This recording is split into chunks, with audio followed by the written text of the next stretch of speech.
ተመልክቼዋለሁ ይህን ሰው ከዚህ በፊት እንደዚህ ሲሆን። አንዳንዴ እንዲህ ነበር የሚያየው በባታ ተስጣሪያ ላይ ሆኖ።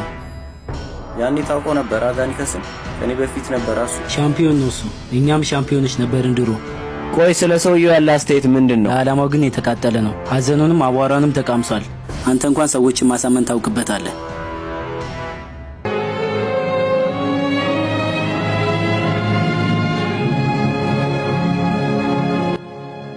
የማይቻለውን ሁሉ አድርገናል እኛ አይደል እንዴ? የፊልሚያ ቦታውን ጥለናል። ካፖስ ትልቁን የሮማን ሐውልት በባሪያዎች ትከሻ ላይ የተገነባውን እናም ጠላቶቻችንን ልባቸው ውስጥ ጦራችንን ሰቅስቀናል። ግን አሁንም ቢሆን ቁጥራቸው ብዙ ነው። ነፃነታችንን በእግራቸው ስር ሊረግጡት ያስባሉ። አሁንም ቢሆን አንድ ቀን ታዲያ ምናልባት በቅርቡ መልሰው ሊያጠቁን ይችላሉ። እንዴት ነው ራሳችንን መከላከል የምንችለው? የሮምን ታላቅነት የምንጋፈጥ ከሆነ አንድም ሰው ባዶ እጁ መሆን የለበትም። የሚመጣብንን መጠበቅ አለብን ተዘጋጅተን። በቂ መሳሪያ የለንም እኮ። ያላችሁን ቆጥባችሁ ተጠቀሙ።